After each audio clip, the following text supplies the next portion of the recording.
तो ईरान की बात करेंगे, ईरान अमेरिका तनाव की बात करेंगे, लेकिन उससे पहले ट्रंप नाकाम और पुतिन का क्या है इंतकाम, वो देखिए। उससे जुड़ी बड़ी खबर क्या है, वो ये कि ट्रंप अभी ईरान पर हमले की तैयारी से पीछे हटे हैं, प्लानिंग बना ही रहे हैं। उधर पुतिन ने यूक्रेन को एक बार फिर दहला दिया है।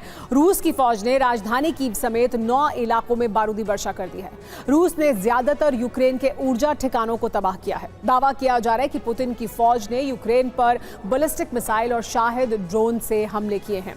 इस वक्त की बड़ी खबर यह कि कीव पर रूस का सबसे बड़ा हमला हुआ है। मिसाइल और ड्रोन से कीव पर अटैक किया गया है। रिहायशी इमारतों को टारगेट किया गया है।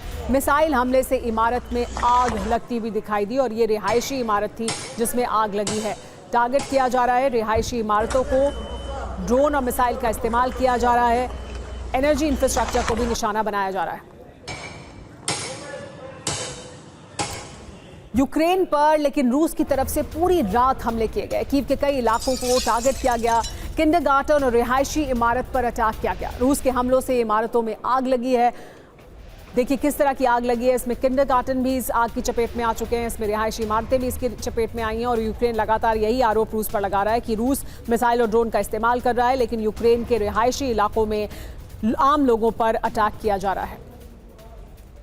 लेकिन ये जो मिसाइल अटैक किए गए रूस द्वारा, इसकी वजह से कीव में हड़कंप है। हमले के बाद घरों से बाहर निकले हैं लोग। जान बचाने के लिए मेट्रो स्टेशन में शरण ली है आम लोगों ने।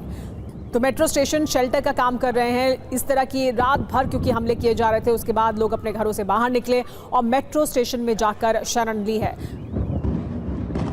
लेकिन सिर्फ कीव ही नहीं, ज़ैपोरिज्जिया में भी रूस ने बड़ा हमला किया है। यूक्रेनी सैन्य ठिकानों पर टैंक से अटैक किया गया। रूस के हमले में यूक्रेनी सैन्य पोस्ट तबाह हो गई है। देखिए ये तस्वीरें ज़ैपोरिज्जिया से आ रही हैं। ज़ैपोरिज्जिया में भी हमला किया गया है। तो कीव पर मिसाइल और ड्रोन का इस्तेमाल किया, तो ज़ैपोरिज्जिया में टैंक का इस्तेमाल कर हमला किया गया। एक और बड़ी जानकारी है कि यूक्रेनी सेना की गाड़ी पर भी भीषण अटैक हुआ। रूस ने ड्रोन से किया विध्वंसक हमला। हमले में यूक्रेनी सेना की गाड़ी तबाह हो गई है। ये देखिए, ये यूक्रेनी सेना की गाड़ी थी और जिस तरह का हमला किया गया उसमें पूरी गाड़ी तबाह हो गई। यूक्रेन में रूस की इस्कंदर मिसाइल का कहर देखने को मिल रहा है। खार्किव में इस्कंदर मिसाइल से हमला किया गया है। रूस ने ड्रोन के MLRS को नष्ट किया है। इस्कंदर मिसाइल से रूसी हमले में 10 यूक्रेनी सैनिक भी मारे गए हैं। रूस के रक्षा मंत्रालय ने बड़ा दावा किया है कि हमने इस्कंदर मिसाइल का इस्तेमाल कर यूक्रेनी MLRS को नष्ट किया है और सैनिकों की भी मौत हुई है। रूस के यूक्रेन पर हमले जारी हैं, लेकिन रूस ने नेटो को परमाणु चेतावनी दी है। विनाशकारी हथियारों का इस्तेमाल संभव है। पूर्व राष्ट्रपति दिमित्री मेदवेदेव ने धमकी दी है, अस्तित्व पर संकट आया तो हम हमला करेंगे। परमाणु जंग शुरू हुई तो सिर्फ तबाही होगी। तो क्या परमाणु तबाही होगी? रूस की चेतावनी क्या है, जानिए। हम पर संकट आया तो परमाणु हथियार इस्तेमाल करेंगे। यूक्रेनी हमलों के बावजूद हमने परमाणु हमला नहीं किया है। रूस और अमेरिका के बीच एटमी वेपन में कटौती की डील जरूरी है। अगर समझौता नहीं हुआ तो दुनिया पर गंभीर खतरा बनेगा। ये कहा है दिमित्री मेदवेदेव ने। डेप्टी चेयरमैन हैं सुरक्षा परिषद के। और बड़ी बात यह है कि दिमित्री मेदवेदेव ने जेलेंस्की को दुनिया के लिए कांटा कहा है। जेलेंस्की ही सबसे बड़े कांटे हैं। तो एक तरफ पुतिन के करीबी परमाणु धमकी दे रहे हैं, तो दूसरी तरफ रूसी राष्ट्रपति डोनबास लेने पर अड़े हुए हैं। जेलेंस्की पर दबाव बनाने के लिए रूसी सेना को नए ऑर्डर जारी कर दिए गए हैं। पुतिन अब यूक्रेन के 7 प्रांतों को कब्जे में लेना चाहते हैं। डोनेट्स्क के अलावा अब ज़ैपोरिज्जिया, खार्किव और खेरसोन पर भी कब्जे की कोशिश शुरू हो चुकी है। फिलहाल यूक्रेन पर 3 तरफ से कब्जे की कोशिश हो रही। सबसे बड़ा टारगेट डोनेट्स्क है, जिसके 90% हिस्से पर रूस का कब्जा हो चुका है।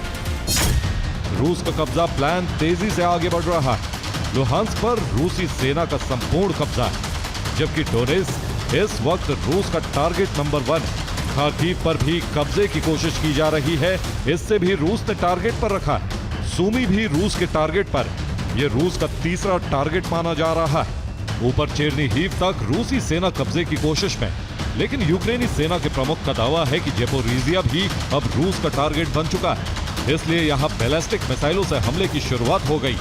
पुतिन इसी विस्तार प्लान के तहत समझौता चाहते हैं। यूक्रेन के पूर्वी इलाके पर रूस का कब्जा हो जाए, यही कोशिश। इस तरह से यूक्रेन का बॉर्डर रूस की सीमा से बहुत दूर भी हो जाएगा। अब रूस इस पूरे इलाके पर कब्जे की कोशिश में। ज़ैपोरिज्जिया में भी डोनबास फॉर्मूला लागू। रूसी सेना को कई ग्रुप में बांट दिया गया। रूसी सेना छोटे छोटे इलाकों को खाली करा रही।